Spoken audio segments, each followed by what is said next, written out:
Number 1. She doesn't see herself until someone else does.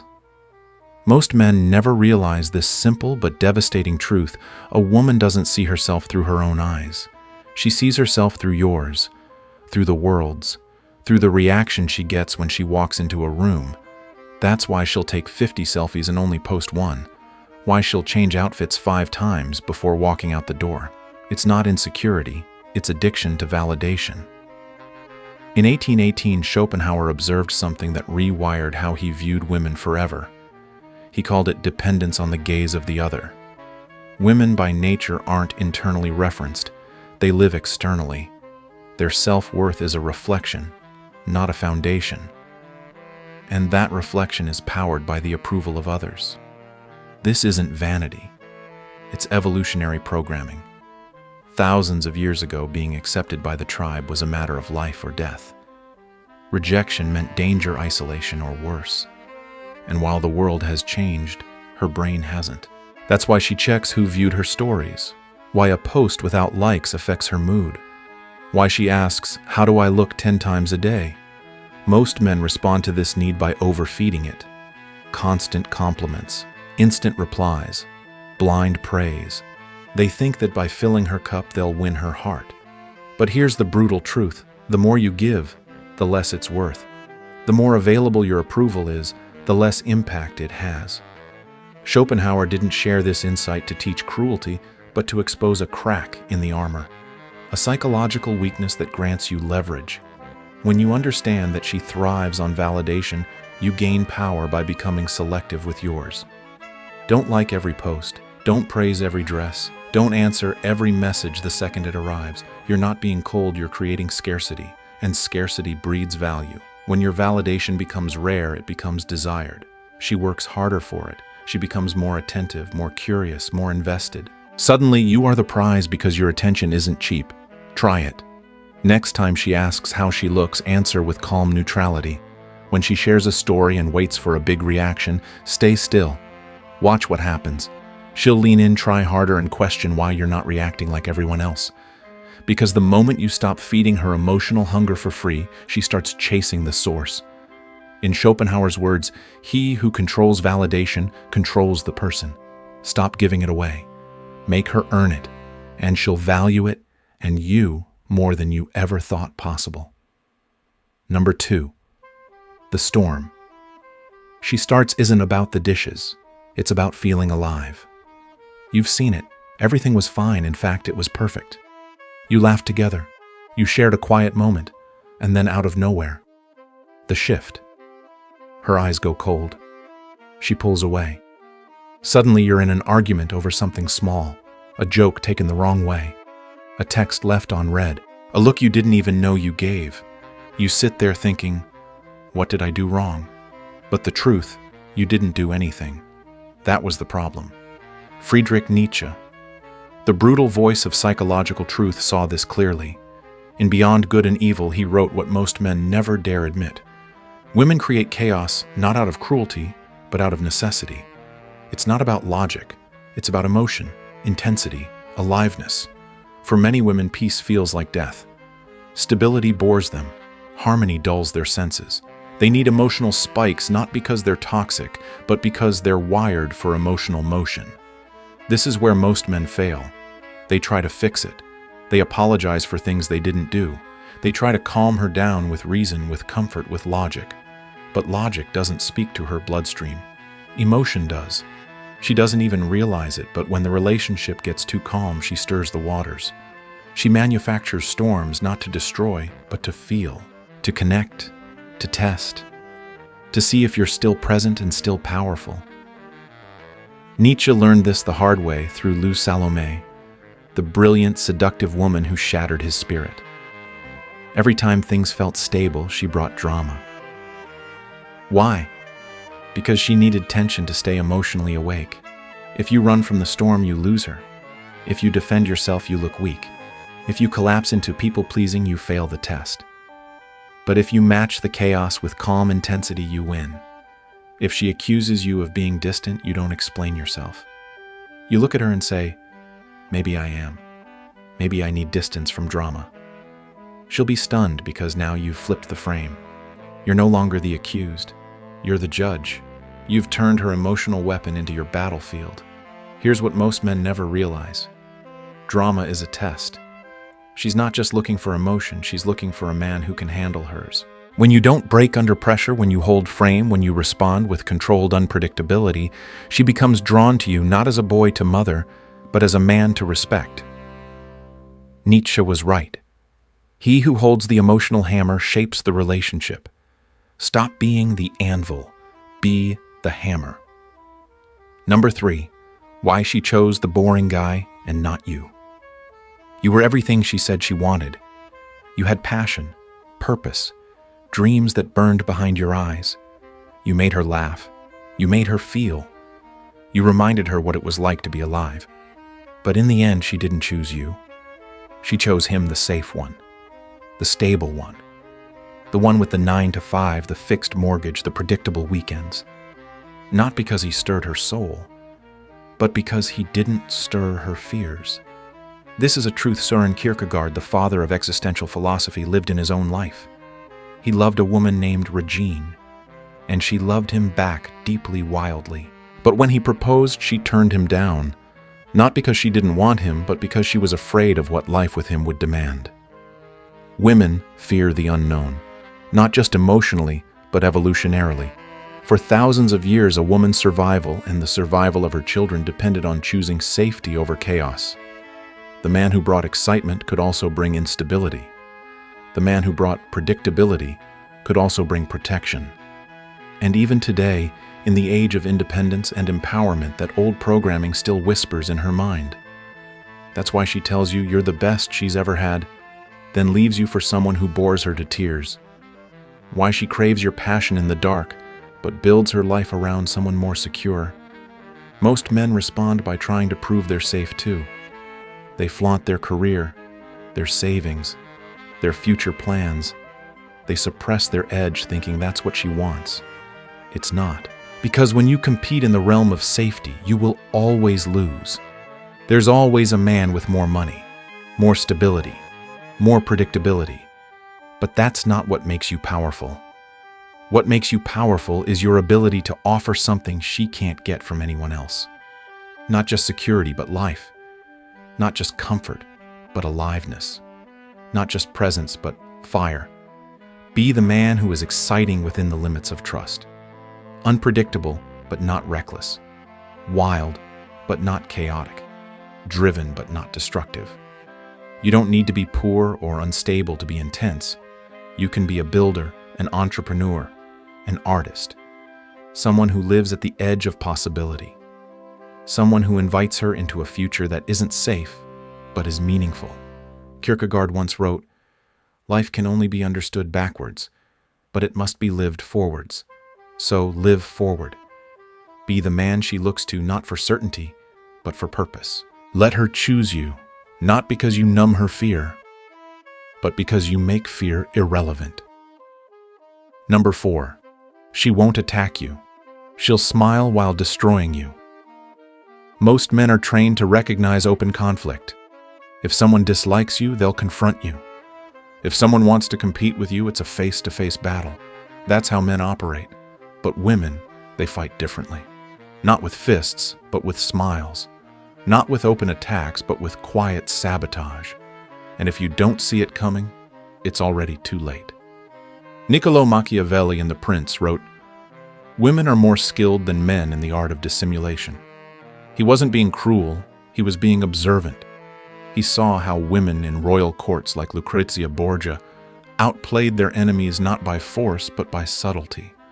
A poisoned favor, a false compliment, a suggestion whispered at the right moment. Power not through confrontation but through influence cloaked in charm. This hasn't changed. Today the same patterns exist, just dressed in modern clothes. She'll tell her friend she looks amazing in that dress while knowing it makes her look ridiculous. She'll introduce the beautiful new girl to a guy she secretly likes, but only after planting seeds of doubt about her character. She'll praise your ex to your face, then quietly imply she seemed unstable. This is female competition at its finest, invisible, elegant, deadly. Most men are blind to it. They think she talks well about other women, so she must be kind. But kindness isn't always truth. Sometimes it's strategy. Machiavelli taught, never trust what is said, trust what is done. So what does this mean for you? It means that when a woman is interested in you, she will subtly sabotage any female threat. She won't tell you to stop talking to your female coworker. She'll make a passing joke about how flirtatious she seems. She won't say she's jealous. She'll guilt you for not being more present. She won't fight for your attention. She'll undermine the competition so that you naturally give it to her. This is not evil. It's strategy rooted in ancient necessity, the quiet war for male attention status and survival. But here's where your power lies. When you see this game, you can play it better. Never fully trust what she says about other women. There's often an agenda behind her words. Watch her actions. Notice the timing. Notice how her concerns always benefit her position. And then use her nature to your advantage. Let her see that other women want you. Not to make her insecure, but to activate her instinct to compete. Because when a woman feels she's about to lose you to another, she often fights harder to keep you. Machiavelli said, "To know the weapons of your enemy is half the victory." Understand this, her weapon is subtle manipulation. Yours is awareness. Don't fear her games, see through them, and turn them into your strategy. Number 5, to you, it was just a night. To her, it was a future. You had a good time. You shared laughter, a spark, maybe even something that felt genuine. Then you spent the night together. But what happened next? Suddenly she's texting more. She wants to talk about where this is going. She acts distant if you don't reply right away. She says she's fine, but you feel something shift. What changed? To you, it was connection, maybe even fun. To her, it meant something far deeper. Carl Jung, one of the founding minds of modern psychology, called this phenomenon projection of the anima. In essence, many women project their emotional blueprint onto the man they sleep with, assigning him roles he never agreed to: provider, protector, partner. Why? Because her biology makes her do it. During sex, the female brain releases a surge of oxytocin, the bonding hormone. It's the same chemical that helps mothers bond with newborns. So even if she told herself this was casual, her body told her otherwise. And this is what men must understand. She's not being dramatic. She's being human. Thousands of years of evolution shaped her nervous system to equate physical intimacy with emotional security. Not because she's weak, but because her survival once depended on it. So when she gives you her body, she may unconsciously start planning a future. Not logically, not intentionally, but biologically. Most men respond to this dynamic in one of two ways, and both are wrong. They ghost. They vanish out of fear of being trapped. They submit. They go along with emotional expectations they never wanted, trying not to hurt her. Both paths lead to resentment. Both break trust, yours or hers. Carl Jung suggested a third path, a mature path. Set emotional boundaries before desire takes over. Be honest with yourself first. Do you want something casual? A connection with no strings? Then say so before things get physical. It's not cruel. It's responsible. And afterward, the key is consistency. If you were emotionally distant before, don't become clingy after. If you were warm before, don't turn cold now. It's the sudden shift that shatters her sense of safety, not the lack of commitment itself. What Jung discovered is profound: women respect men who stay emotionally consistent more than those who collapse under emotional pressure. The more you try to overcompensate or explain, the more she doubts you.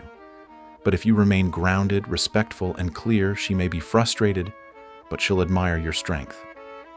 The truth is this: you don't need to be heartless. Just be solid. Just be intentional. She deserves clarity, and so do you. In Jung's words, everything that irritates us in others can lead us to understanding ourselves.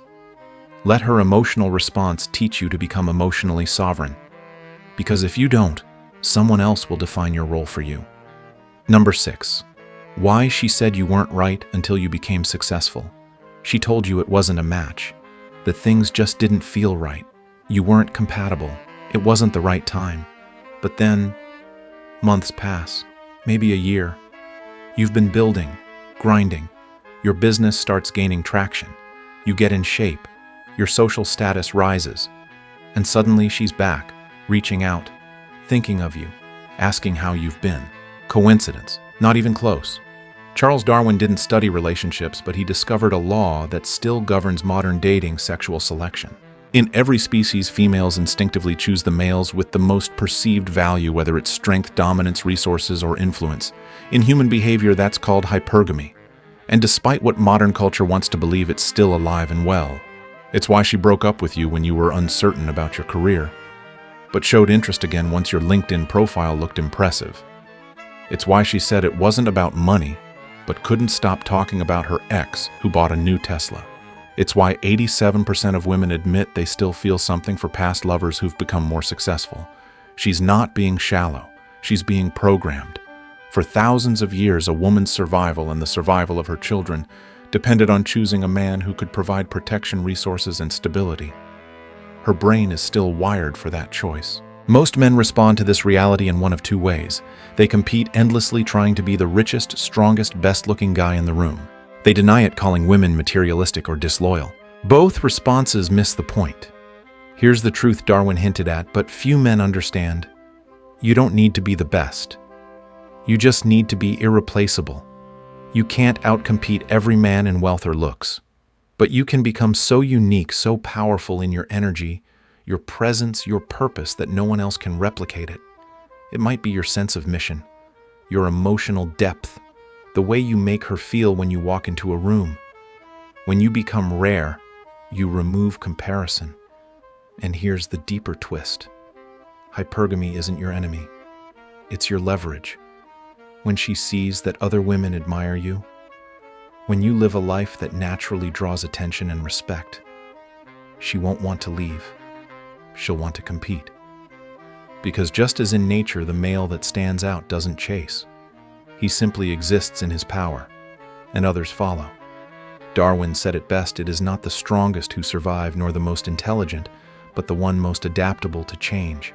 So adapt, evolve. Become a man no one can replace, not by chasing her, but by becoming the kind of man she has no choice but to chase. Number 7. She doesn't need to yell to control. You guilt does the work for her. You're sitting quietly. You didn't do anything wrong. And then she says it: you don't love me the same anymore. Or maybe, you've been distant lately. Or worse, don't worry, I'm fine. You don't have to do anything. Your heart skips a beat. You weren't expecting an emotional ambush, but now you're explaining yourself, proving you care, justifying what was never questioned. Until now. This isn't random. It's a pattern. And no one understood that pattern better than Michel Foucault, the French philosopher who decoded how power operates in silence. Foucault called it disciplinary power, a form of control not based on violence or direct orders, but on creating a mental state where the person polices themselves. In relationships, this plays out through subtle questions, emotional traps, and most of all, guilt. She doesn't need to say you're wrong. She just plants the seed: why didn't you call me back right away? You've changed. You're not like you used to be. And just like that, you feel the pressure to explain, prove, and fix what was never clearly broken. Foucault described this as the emotional panopticon, a psychological prison where you feel constantly watched, judged, and uncertain. You check your phone before she sees it. You hesitate before going out with friends. You rehearse your words, second-guess your tone. You're not being dominated. You're being disciplined. And here's the trap. The more you defend yourself, the guiltier you seem. The more you try to prove your innocence, the more suspicion she feels. Because now she controls the narrative. Most men fall into this loop. They apologize for what they didn't do. They take responsibility for her emotional insecurities. They become more available, more compliant, and in doing so, less respected. But Foucault offered a powerful insight. Power only exists where it's accepted. If you reject the emotional trap, you neutralize it. So next time she says you've been acting different, don't defend. Look her in the eye and say, interesting. Why do you think that? When she tries to guilt you with silence, don't chase it. When she withdraws to create tension, don't fall into the spiral. You're not being heartless. You're being grounded. Here's the paradox. The more you resist emotional manipulation, the more secure she feels. Why? Because you're no longer reacting like a child, you're leading like a man. In Foucault's words, where there is power, there is resistance. And resistance isn't rebellion, it's clarity. It's knowing what's yours to carry and what never was. Don't explain yourself endlessly. Don't perform to escape her doubt. Stand firm and watch how quickly she respects the man who cannot be controlled by guilt.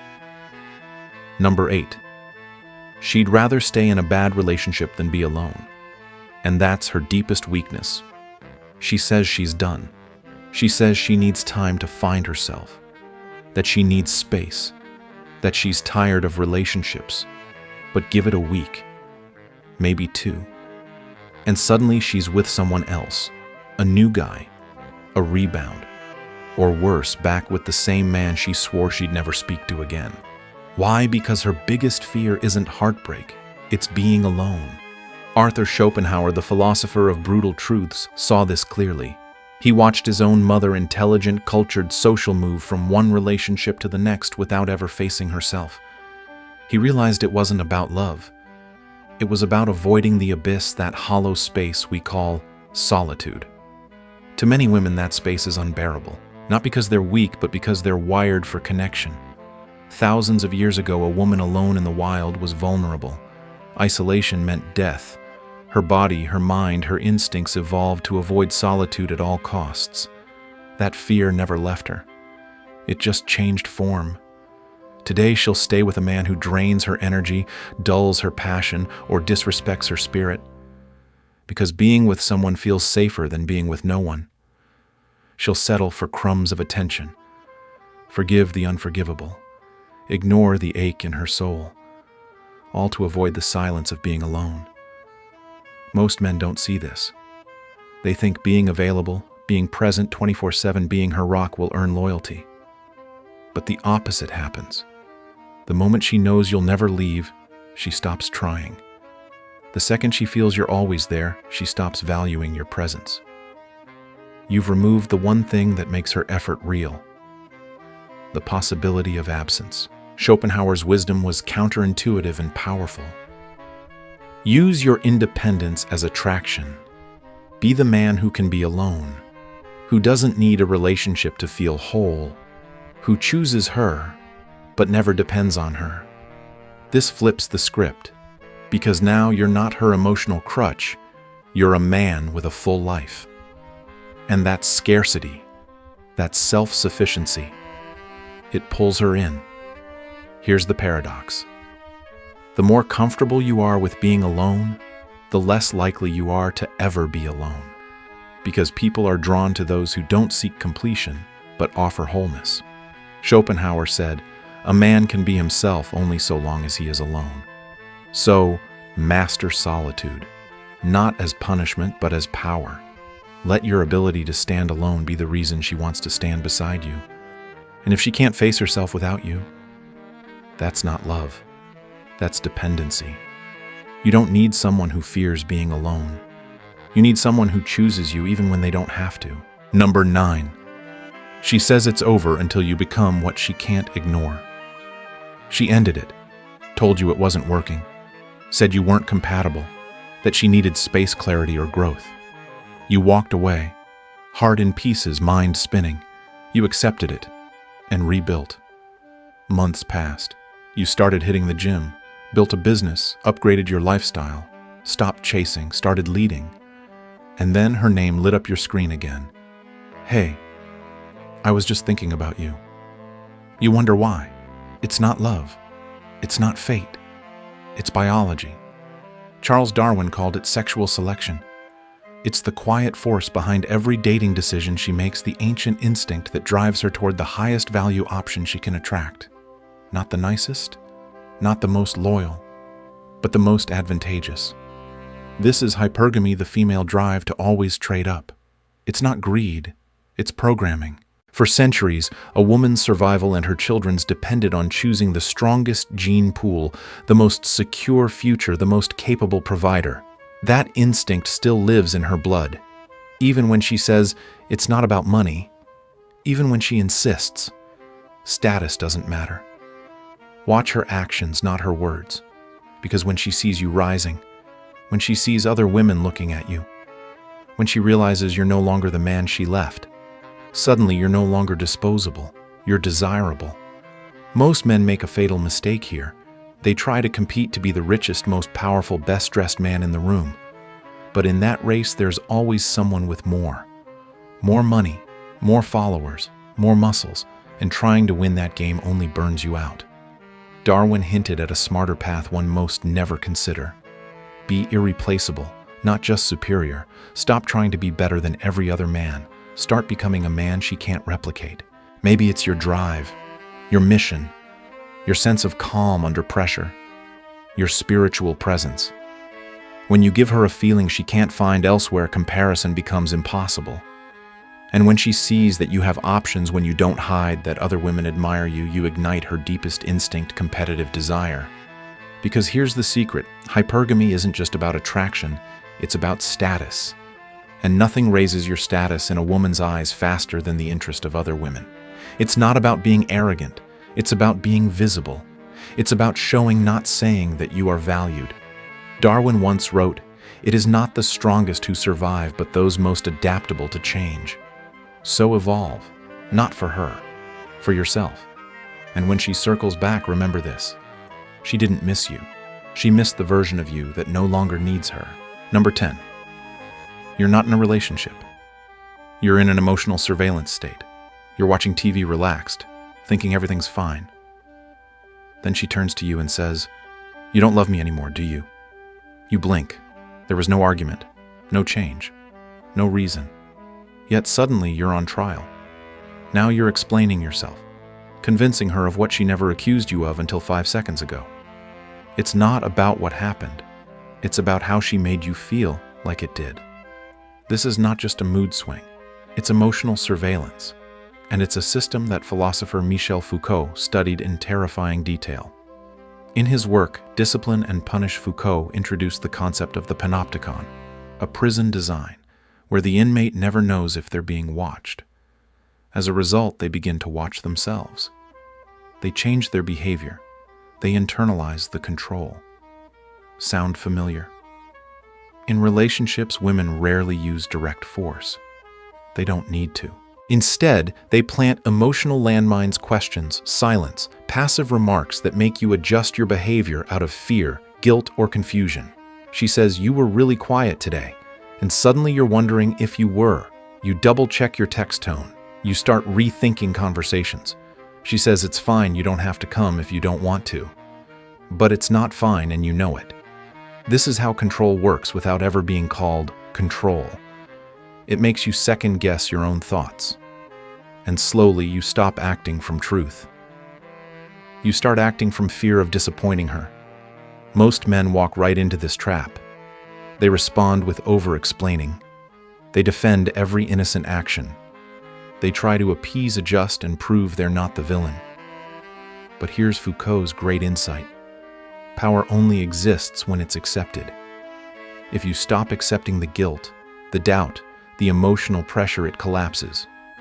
The antidote is not cruelty, it's clarity. When she says, "You've been acting distant," don't defend. Respond. "That's interesting, what makes you feel that way?" Return the pressure. Shift the emotional responsibility back to her. You're not a prisoner, you're a man. And a man doesn't apologize for shadows cast by someone else's insecurities. You don't need to explain your every move. You don't need to decode every silence. You don't need to walk on emotional eggshells in the hope of peace. Because the more you bend to unspoken rules, the more invisible chains you wear. Foucault said, "Where there is power, there is resistance.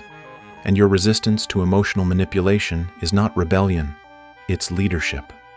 Refuse to be governed by guilt. Refuse to be tamed by ambiguity. Speak with intention. Act from principle. And become the man who is watched, not the man who watches himself." The hidden game. What every man must master in relationships.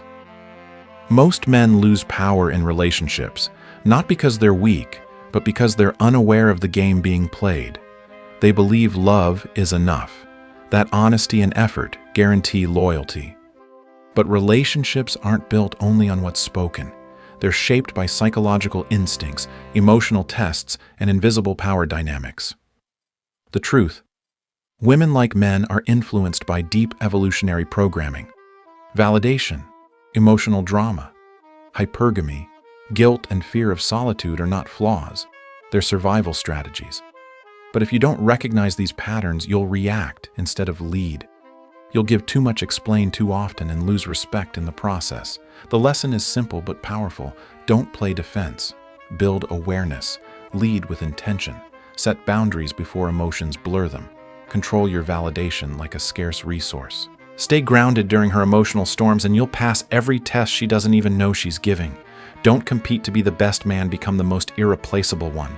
And above all, master the art of solitude, because the man who doesn't fear being alone is the one who holds all the leverage. This isn't about manipulation. It's about understanding. Understanding her nature, your role, and the psychology that lives beneath every word, every touch, every silence. And when you master that, you don't chase women. You attract them by standing still, standing strong, and knowing who you are.